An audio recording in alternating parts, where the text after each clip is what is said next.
In 2002, while we were all still buried under the loot drops of Diablo 2, a small Belgian studio released an RPG that dared to do something more. A game that did not just want you to click and kill. It wanted you to live in its world. It wanted you to move the plates on the table. It wanted you to wash the dishes. That's not a joke.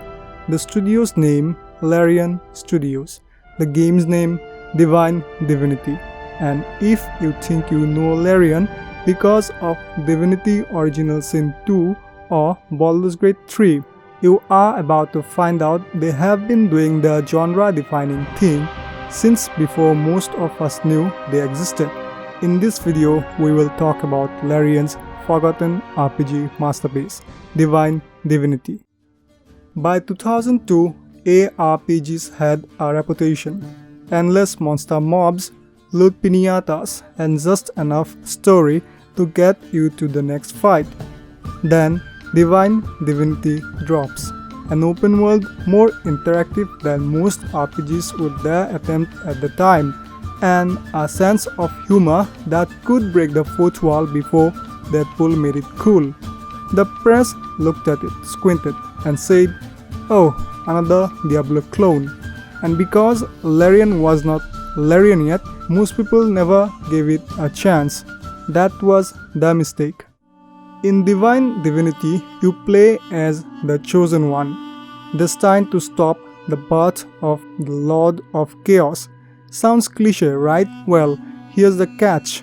You cannot just go fight him. You have to unite the races of Revelon, elves, dwarves, humans, even orcs, so that you can ascend and fulfill your sacred duty. That's your main quest. But this is a Larian game, so you will be distracted by 200 side quests before you even think about saving the world. Early on, you wander into a dungeon and overhear two skeletons having an existential crisis. We don't have no muscles or flesh on our bones either, so what keeps us together, sort of thing? Best not to think about it. I don't want to fall to bits because of excess existential thought. Nasty. They think about it for a moment and promptly fall apart. That's the tone of the game. Dark fantasy with a smirk. On the surface, Divine Divinity plays like a standard ARPG. Pick your class, level up, get loot, smack monsters. But the magic is in its details. You can pause at any time, queue up commands, reposition objects in the world to make choke points, even move furniture just because you feel like it. And it matters. The box you moved might be hiding a chest, and the chest might be locked until you notice the key sitting on a nearby table. This was 2002, and you could pick up every plate and fork in the game. You could make potions by dragging mushrooms into flasks, then mixing them to create super potions. There's even a quest where you literally wash dishes, like I said in the intro, physically dragging dirty plates to a sink until they are clean. It sounds silly, but it's immersive silly. The kind of interactivity modern games still struggle to pull off. The story of Divine Divinity is excellent. Quests aren't just go kill 5 rats. Many twist in unexpected ways. The world building is strong, with characters that feel alive, even if they are undead skeleton philosophers. Larian's humor is sharp, witty, and self-aware, but never undermines the stakes. The visuals and audio for a 20-year-old game have aged surprisingly well. Sure, some spell effects look pixelated, but the overall aesthetic still holds. An exploration in Revelon feels hand-built, not procedurally generated.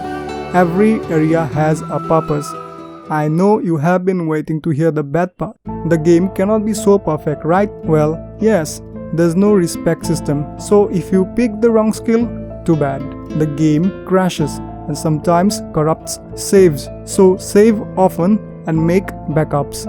Sometimes it just does not tell you what to do next, so you will end up checking a guide. And there's no multiplayer. which is a shame because later Larian titles thrive in co-op. You can easily break quests by killing wrong NPC too early. The last act of the game is a slog. The vibrant world disappears into empty wastelands and repetitive, tough mobs. On modern monitors, you will need a patch just to make the font readable, and the game is missing quality of life features like loot filters and a sell all button. But even with all its bads, Divine Divinity still matters. It took the best of Diablo's combat, the quest complexity of Baldur's Gate, and Larian's love for playful interactivity, and mashed them into a single experience. The DNA of Original Sin and Baldur's Gate 3 is all here, in raw experimental form. It's clunky, dated, but alive in a way most games even now are not. If you have made it this far and you are curious about a game that quietly laid the groundwork for Larian's modern masterpieces, hit the like button, subscribe for more forgotten RPG deep dives, and tell me in the comments what overlooked classics you think deserves the spotlight next.